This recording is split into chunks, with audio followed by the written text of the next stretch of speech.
Marami ng 7-seater car ang inilabas sa Philippine market at ang isa nga sa mga naging pinakamabili at pumatok sa masa ay ang mga gawang Japanese car automaker na MPV segment. Gaya na lamang ng Suzuki car brand dito sa Pilipinas na naglabas ng Suzuki Ertiga at XL7 na pambato nila sa 7-seater at ang Toyota Motors naman sa kanilang Toyota Avanza at Vilos. At ilan pang mga 7-seater SUV ng brand. Liban dun, ang ibang brand din ay naglabas ng mga ganitong klaseng modelo na may 7 upuan. Gaya na lamang ng Nissan na may Livina, Honda na may BRV at ngayon ng Mitsubishi na may Expander at Expander Cross na naging isa sa pinakamabentang brand din ng sasakyan dito sa Pilipinas. Hindi lamang sa natatangi nitong disenyo at nilalaman, maging sa katipiran at katatagan sa makina ay talagang mapagkakatiwalaan na may affordable price tag lang. Kaya naman ngayong taon ay naglabas muli ng panibagong mga update sa modelong ito. Gaya na lamang ng Expander na nagkaroon na ng hybrid capability power na atin ang tinalakay sa unang video. Ngayon naman sa pagkakataong ito ay ibabahagi naman natin ang isa pang modelo ng Mitsubishi na Expander Cross naman. May panibago ring update, hindi lamang sa makina kundi pati sa mga features na idinagdag dito. Yan ang aalamin din natin kasama ng kabuuang presyo nito. Nakalalabas lang din ngayong taon, pero bago yun syempre kung bago ka pa lamang po dito sa akin channel, baka naman kaibigan pwede mo click ang subscribe button pati na ang notification bell para naman mapita palagi sa mga video na gagawin ko pa. Alright, simulan na natin to!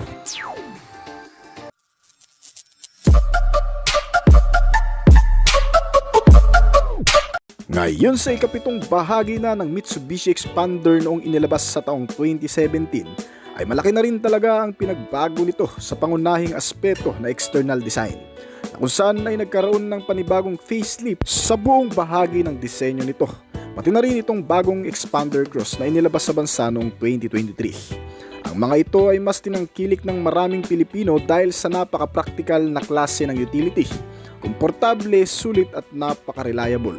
Higit sa lahat, ito rin ay may katipiran kumonsumo ng fuel. Pero ngayong taon ay may panibagong Expander Cross na naman ang inilabas sa bagong update nito. Ang Expander Cross HEV o hybrid vehicle na. Mas pinaganda, pinatipid at mas pinalakas. Ang bagong Cross ay nalinya na ngayon bilang isang modernong MPV car 7-seater na electronically powered by hybrid capability. Ang hybrid system na inilagay sa bagong modelong Cross ay naghahatid ng eco-friendly at kapanapanabik na karanasan sa pagmamaneho. Pinagsama-sama ang lakas ng bagong makina nito na isang electric power, kaya hindi lang bilis ang naidagdag kundi pati ang pagiging matipid nito sa fuel consumption. Pinapagana ito ng bagong 1.6 liter gasoline engine na dating 1.5 liter lang. Naka-inline 4-cylinder pa rin, dual overhead camshaft, 16 valve at sinamahan ng new Mavic 4 engine na gumagamit ng mataas na expansion ratio cycle upang makamit ang mas mataas na combustion efficiency, habang nananatili pa rin ang ilang specs ng engine mula sa dating modelo, gaya ng naka-electric water pump system na ginamit din sa unang Cross model. Dahil dito ay mas tumipid ng 10% sa fuel economy itong bagong Cross model sa bagong makina na inilagay dito, na kung dati ay kumukonsumo ng 22 km per liter, ngayon ay mas mataas na ito sa average fuel consumption na 24 to 26 km per liter. At ang kasama nito ngayong isang series parallel petrol electric hybrid mill system na tumutulong sa pagpapalakas din ng accelerator sa pamamagitan ng isang electric power. Kaya panigurado ang performance nito ay tataas din talaga at mas titipid palalo sa konsumo. Well, sa mga hindi nakakaalam mga kaibigan, ang HEV o hybrid system nitong electronic specs ng Expander Cross ngayon ay nangangailangan pa rin naman ng gasolina sa makina. Pero ang battery nito ay wala ng charging port. Kumbaga, na-charge na lang ang baterya sa pamamagitan ng regenerative braking gamit ang traditional na hydraulic braking system o disc brake at drum brake ng sasakyan. Sa pamamagitan ng mga pagpipreno o sa bilis ng takbo ay nakagagawa ng init na siyang nako-convert naman into electric power at nagsisilbing generator ng baterya. Kaya kahit hindi na isaksak pa o kahit walang mga charging station ay automatic na magcha-charge ang battery nito.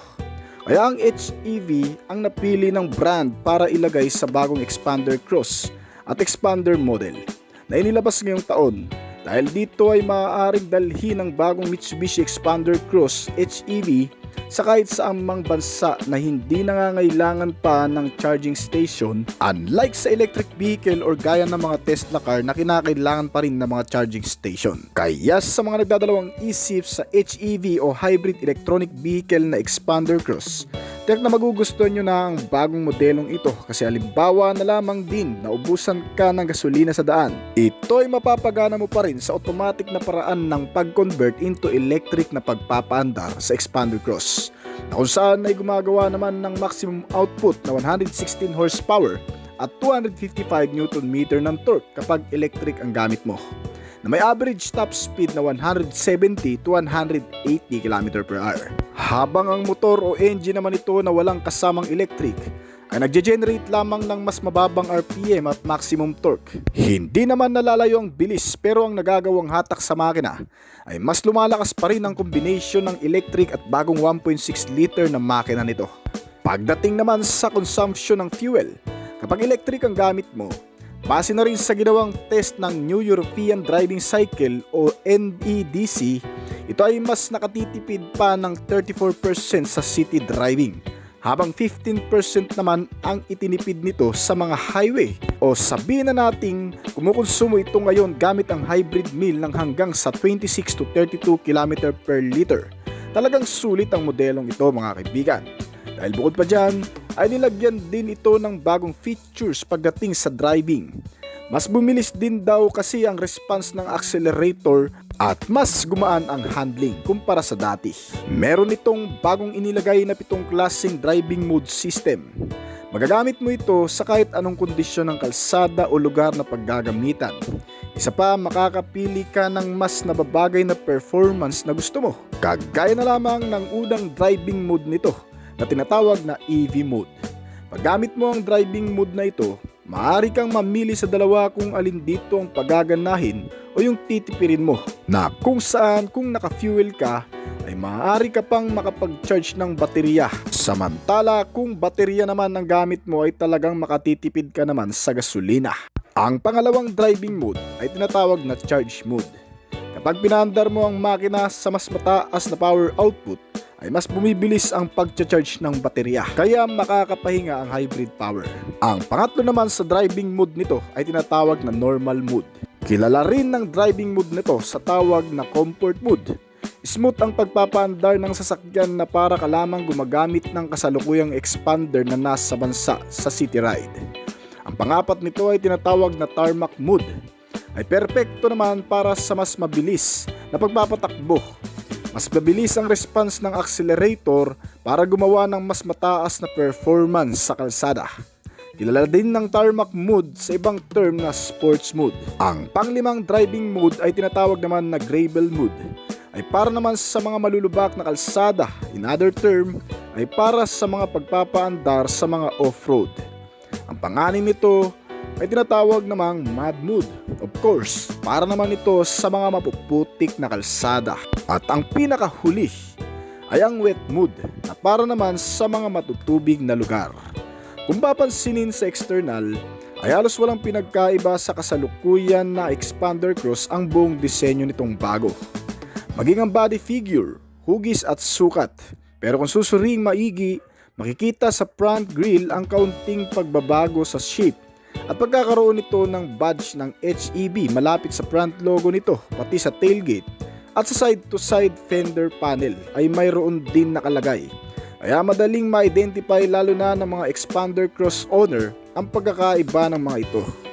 May mga naka-LED type na headlamp, daytime running light at tail lamp, mas madaling makikita sa gabi. Sa loob ng interior cabin ng Mitsubishi Expander Cross Hybrid, naroon pa rin naman ng ilan sa mga pamilyar na features nito, gaya ng mga komportableng seats na foldable de adjustable at makakargahan na malalaking gamit o bagahe, lalo na kung itutupi mo ang lahat ng mga upuan nito sa rear portion. Ang hybrid Mitsubishi Expander Cross ay mayroon ding bagong 8.0-inch colored liquid crystal display LCD meter gauge na nagpapakita ng kumpletong impormasyon, particular sa mga hybrid system nito, kaya ng power meter na nagsasaad ng eco power at charge status ng zinc sa accelerator control.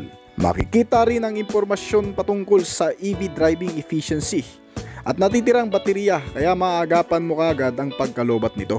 Kasama rin sa makikita mo sa instrument panel screen ang 7 driving mode nito na nagbibigay daan sa madaling pagpili habang nagmamaneho. At pagdating naman sa center console panel, makikita rin ang new shifting lever frame ng gear selector kasama ang 9-inch infotainment touchscreen display ay mayroon ding kakaunting pagkakaiba sa dati na sinusuportahan ng Apple CarPlay at Android Auto at ilang pang mga connectivity gaya ng Bluetooth, smartphone, FM and AM radio, USB and auxiliary input at mas pinagandang audio sounds nito. Ang iba pang mga features na makikita sa bagong Expander Hybrid ay ang mga heat reflecting leather seats na kung saan bagamat naka-leather ang cover seat ay hindi nag-absorb ng init sa balat. Talagang matibay. May kasama ng mga center armrest, foldable at adjustable pa. Kasama ang iba pang mga bagay na makikita mo sa loob nito ay ang mga bottle and cup holder with vanity mirror, mga front and side pocket, console pocket at glove box compartment. Kasama ang keyless ignition system nito at mga control pati na ang multifunctional steering wheel na may mga switch function. Halos kumpleto na nga ang buong sistema na magpapakonvenience sa'yo habang nakasakay ka dito. Maging ang pagiging komportable sa biyahe ay talagang hindi mo nahahanapin pa dahil sa pagkakaroon ng magandang aircon system with heater at power window. Meron din itong kasamang cruise control system para naman sa hindi nakakangalay na pagmamaneho nito. Dahil dito ay kahit hindi mo natapakan pa ang accelerator pedal o yung gasolina ay automatic pa rin itong tatakbo sa nakatakdang bilis. Bagay ito sa mga nagmamaneho papunta sa malalayong lugar. Meron din itong mga panibagong safety features para mas mapalakas ang pangkaligtasan. At syempre, dahil itong Expander Cross Hybrid ay pwedeng gamitin sa off-road, nilagyan din ito ng traction control system para sa kahit anong kondisyon ng kalsada ay makakasabay ang pag-ikot ng gulong nito para iwas pagkadulas o pag-skid ng mga gulong nito, lalo na kung may dadaan sa mapuputik, matutubig at mababatong lugar. At narito pa rin sa modelo ang safety features nito na Active Yaw Control System. Isang makabagong dinevelop na feature sa pangkaligtasan para mas makontrol na maayos ang driving at ang brake force sa mga emergency braking sa pagitan ng kaliwa at kanang mga gulong nito. Dahil dito ay mapapanatili ang magandang biyahe. Meron din itong accelerator control system. Sa pamamagitan nito ay naitatransmit ang posisyon ng accelerator sa engine control.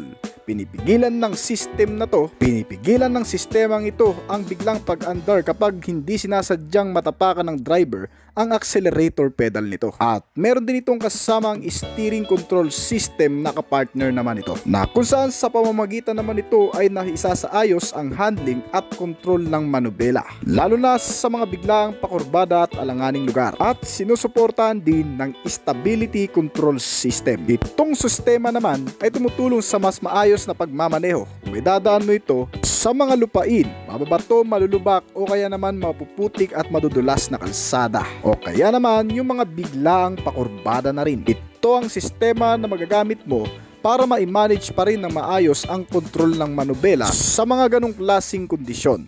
Meron din itong electronic parking brake na may kasama ng auto hold. Ito ay hindi na ginagamitan ng manual o dihilang lever para ma-activate ang parking brake, dahil ito ay auto switch on and off na lang. Bukod pa dyan ng ilan pa sa mga particular safety features nitong bagong Expander Cross na meron din sa lumang modelo ay pagkakaroon nito ng electronic brake distributor. Nagpapatibay ng kapit ng brake at nagpapahina ng takbo lalo na sa mga pababang kalsada.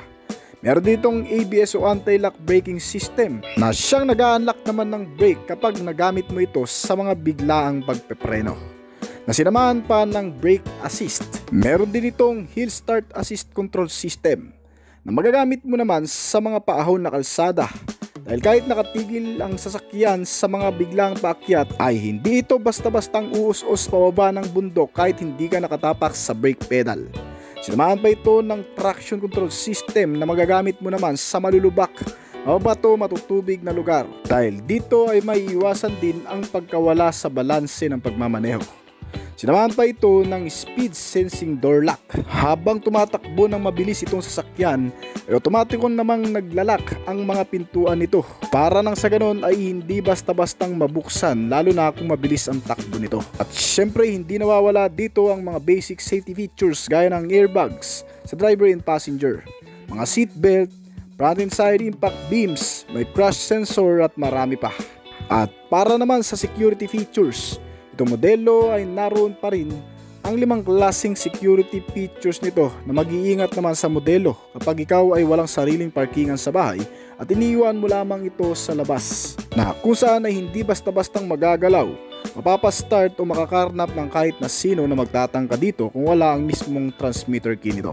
Dahil sa pagkakaroon nito ng central locking, power door lock, engine immobilizer system, anti-theft alarm at anti-theft device na siyang tumutulong para maingatan ng mabuti itong sasakyan, lalo na kung unattended tayo 24 oras. Itong Expander Cross ay inilalabas pa lamang sa bansang Thailand ngayong taon, kasama ng paglabas ng kapatid nito na si Expander na pareho ng mga naka-hybrid electronic power. Hindi pa rin natin masasabi kung ito nga ba ay hindi kasama sa coding kung dadalhin na dito sa Philippine market. At syempre, kailan nga ba ito dadalhin sa Pilipinas? Wala pang malinaw na impormasyon tungkol sa Mitsubishi Motor Philippines kung tuluyan nga bang dadalhin ngayong taon itong mga bagong cross. Ang sigurado lang dito ay ang posibleng pagdating nito sa Pilipinas. Meron itong estimated price na 1.5 million kung sakali mang dadalhin na sa Pilipinas. May 5-year warranty sa hybrid system at 10-year warranty naman sa baterya nito.